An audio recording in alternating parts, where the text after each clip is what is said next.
ముందుగా నాతో పాటు ప్రెస్ మీట్లో స్పోక్స్ పర్సన్ లింగం బైకోని గారు, అదేవిధంగా మైనార్టీ నాయకులు యాసిన్ గారు, ముఖ్యంగా ఈరోజు ప్రెస్ మీట్ పెట్టడానికి ఒక ముఖ్య కారణము గతంలో అనేక సందర్భాల్లో మీడియా ద్వారా తెలంగాణ రాష్ట్రంలో బీఆర్ఎస్ పార్టీ ఒక ఆంబోతుని ఇచ్చిపెట్టింది. ఆ ఆంబోతు బయటికి వచ్చి ఊరిపైన పడి ఏది పడుతుంది మాట్లాడుతుంది. ఆ ఆంబోతు కాస్త పిచ్చి కుక్క లెక్క మారి ఏడ పడితే ఎవరిని పడితే వాళ్ళని తెలంగాణ రాష్ట్రంలో కరిసే ఒక పరిస్థితి ఉంటుందని చెప్పని ఆ రోజు నేను చెప్తే, అసలు ఆ రోజే ఈ ఆంబోతుని పిచ్చి కుక్కను అరెస్ట్ చేసి లోపల పెట్టాల్సిన పరిస్థితి ఉండే.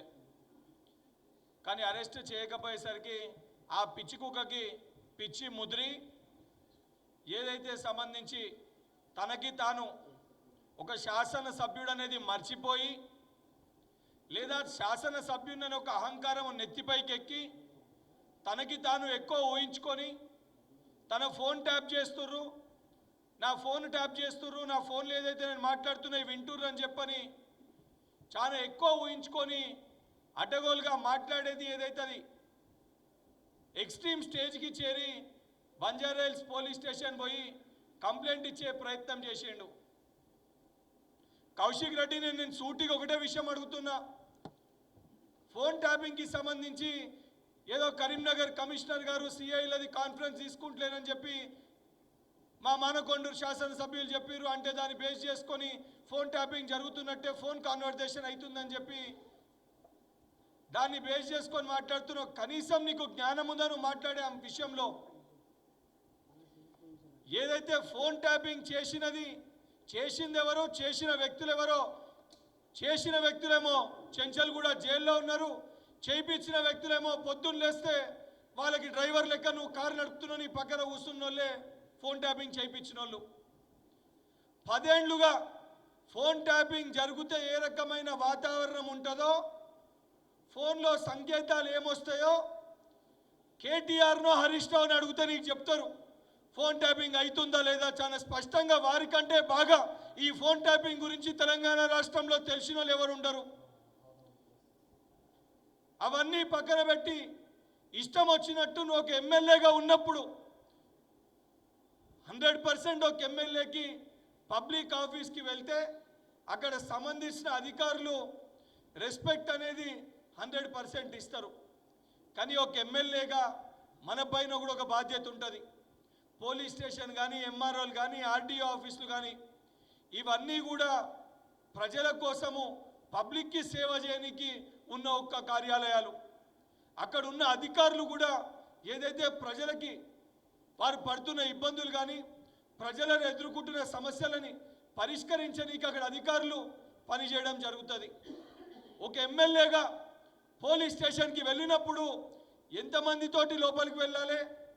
పోలీస్ స్టేషన్లో ఏసీబీ లేకపోతే, సిఐ లేకపోతే నువ్వు కంప్లైంట్ ఇవ్వడానికి సంబంధించిన ఎస్ఐ ఉంటాడు. అక్కడ అడ్మిన్లో ఎస్ఐ ఉంటాడు. అడ్మిన్ ఎస్ఐకి ఏదైతే సంబంధించి నువ్వు ఇవ్వాలనుకున్న కంప్లైంట్ ఇస్తే నీకు అక్నాలెడ్జ్మెంట్ పేపర్ ఇస్తారు. కనీసం ఆ ఇంగిత జ్ఞానం లేకుండా ఒక పబ్లిక్ సర్వెంట్ ఏదైతే తన విధులకు ఆటంకాలు కలిగించే విధంగా అడ్డగోలుగా ఏదైతే సంబంధించి నీ వెంట ఇంకొంతమంది కుక్కల్ని తీసుకొని పోయి అక్కడ ఉన్న అధికారుల పైన, డ్యూటీలో ఉన్న ఒక పోలీస్ అధికారి పైన ఇష్టం వచ్చినట్టు మాట్లాడితే అది ఒక ఎమ్మెల్యేగా నీకు కానీ ఎమ్మెల్యే పదవికి కూడా గౌరవం ఇయ్యదురా నాయనా. ముందు ఆ జ్ఞానం తెచ్చుకో. ఆ సిఐ గారు బయటికి వెళ్తున్నప్పుడు పోలీస్ స్టేషన్కి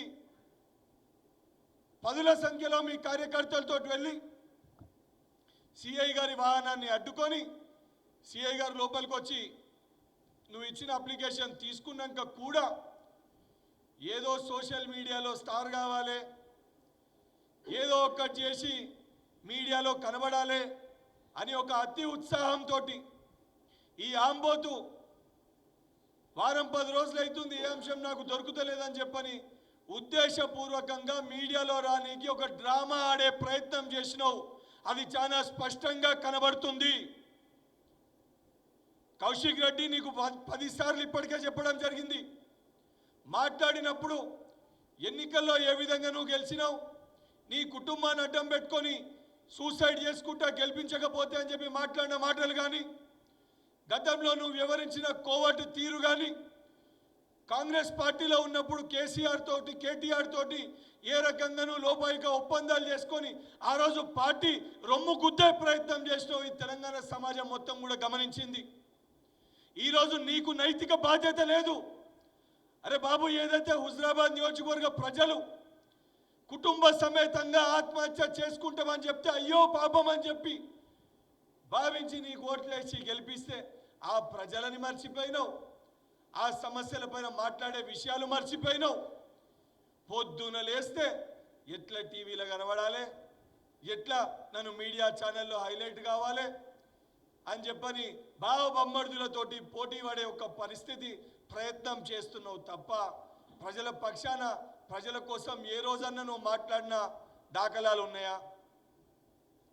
ముఖ్యమంత్రి గారిని ఉద్దేశించి మాట్లాడినప్పుడు ఒక శాసనసభ్యునిగా బ్రోతలెవరో పాస్పోర్ట్ కేసులలో ఎవరు గతంలో చేసిర్రు, ఎవరు దొంగ పాస్పోర్ట్లు చేసిర్రు, అది పోయి ఫామ్ హౌస్లో కూర్చున్న కేసీఆర్ని అడుగు, లేకపోతే హరీష్ రావుని అడుగు చెప్తారు. బ్రోతలెవరో లేదా ఏదైతే సంబంధించి నేను రెస్ట్ తీసుకోనికి పోతున్నా అని చెప్పి బయటికి పోయినా మీ కేటీఆర్ని అడుగు చెప్తాడు. లేదా సారా బుడ్డి కేసులలో, ఏదైతే మద్యం వ్యాపార కేసులలో జైల్లో ఉండొచ్చిన మీ కవితమ్మని అడుగు, మీ కవితక్కని అడుగు చెప్తారు. మళ్ళీ చెప్తున్నా, కౌశిక్ రెడ్డి ఒక ఎమ్మెల్యేగా నువ్వు వాడే పదజాలాలు ఏదైతున్నాయో నోరు అదుపులో పెట్టుకొని మాట్లాడు. నేను నీకంటే వయసులో చిన్నోన్ని, నేను నీకంటే ఇంకా చాలా బాగా మాట్లాడగలుగుతా. అడ్డగోలుగా వీడో పిచ్చోడు, వీడో కాంబోదు, వీనికి తెలివి లేదు, వీనికి తెలివి మొక్కలు ఉందని నేను కూడా చెప్పగలుగుతా. కానీ ఒక శాసన మండలి సభ్యునిగా యువకున్నైనప్పటికీ కూడా ఏదైతే తెలంగాణ సమాజానికి ఒక బాధ్యత గల కుర్చీలో మనం కూర్చున్నప్పుడు బాధ్యతతోటి వ్యవహరించాల్సిన బాధ్యత మనపైన ఉంటుంది. కాబట్టి ఒళ్ళు దగ్గర పెట్టుకొని మాట్లాడమని చెప్పి కౌశిక్ రెడ్డిని హెచ్చరిస్తూ, దానితో పాటు ఏదైతే భూకంపం వచ్చింది, భూకంపం దేని కారణంగా వచ్చింది అనేది కూడా మర్చిపోయి ఈరోజు నువ్వు ఏదైతే దేవుళ్ళను ఉద్దేశించి ప్రజల సెంటిమెంట్స్ గురించి మాట్లాడుతున్నావు, అటువంటి మాటలు మానుకో. భూకంపం ద్వారా తెలంగాణ ప్రజలకు కానీ మనందరు కూడా మీకు కూడా ఈరోజు ప్రకృతిని కాపాడుకోవాలి, నేచర్ని కాపాడుకోవాలి, మూసిని కానీ హైడ్రాని కానీ కాపాడుకోవాలి. ఏదైతే సంబంధించి అవన్నిటినీ కూడా కాపాడుకోవాలని చెప్పని చాలా స్పష్టంగా ఈరోజు మనకి ఏదైతే ప్రకృతి మనకి ఇండికేషన్ ఇస్తుంది. ఇప్పటికన్నా వాటన్నిటినీ స్వాగతించి ఏదైతే నువ్వు మాట్లాడే మాటలు ఆపేసి, ఏదైతే హరీష్ రావు గారు కూడా మాట్లాడుతూ ఏదైతే కేసులు నమోదైనాయి ఎఫ్ఐఆర్ కాపీ కూడా బయట పెట్టలేదని మాట్లాడుతారు. హరీష్ రావు గారు బహుశా మీరు మర్చిపోయారేమో, గత 10 ఏళ్లలో 48 గంటలు ఇదే బల్మూరి వెంకట్ని మీరు అరెస్ట్ చేసి తీసుకొని వెళ్తే శాసనసభ సాక్షిగా ఆ రోజు సిఎల్పి నాయకులు మా విద్యార్థి నాయకుని ఎక్కడ తీసుకుపోయినరు కనబడతలేడని చెప్పి 48 గంటల తర్వాత అసెంబ్లీలో ప్రశ్నిస్తే అప్పుడు తీసుకొచ్చి అర్ధరాత్రి 2 గంటలకి నన్ను జడ్జి ముందు ప్రవేశపెట్టిన పరిస్థితులు మీరు మర్చిపోయినరా? ఒకటే రోజు జమ్మికుంట పోలీస్ స్టేషన్ పరిధిలో, కరీంనగర్ కొత్తపల్లిలో ఒకే కేసు 3 పోలీస్ స్టేషన్లో పెట్టి పిటిషన్ ఇచ్చిన వాళ్ళు లేకపోయినా సొమోటోగా కేసులు బుక్ చేసి అడ్డగోలుగా భౌతిక దాడులకి పాల్పడిన చరిత్ర మీది, మీ ప్రభుత్వాన్ని, మీ ముఖ్యమంత్రిది. ఇప్పటికన్నా ప్రొసీజర్ ప్రకారంగా ఏదైతే విధిలో ఉన్న అధికారుల పైన అడ్డగోలుగా మాట్లాడితే కేసులు అనేటి 100% బుక్ అవుతాయి. బుక్ అయినాక జడ్జి దగ్గరికి ఏదైతే సంబంధించి లీగల్ ప్రొసీజర్ ఏముంటుందో అది ఫాలో అవుతారు. ఆ ప్రొసీజర్ ఫాలో అవుతున్న క్రమంలో అది మనము కానీ ఎవరు కానీ పోలీస్ స్టేషన్కి వెళ్ళి అక్కడ యుద్ధ వాతావరణాన్ని క్రియేట్ చేసే ప్రయత్నం చేస్తే 100% పోలీస్ అధికారులు వాళ్ళ డ్యూటీ ప్రకారము మనని అడ్డుకుంటారు, మనని ఆపుతారు. అది ప్రొసీజరు.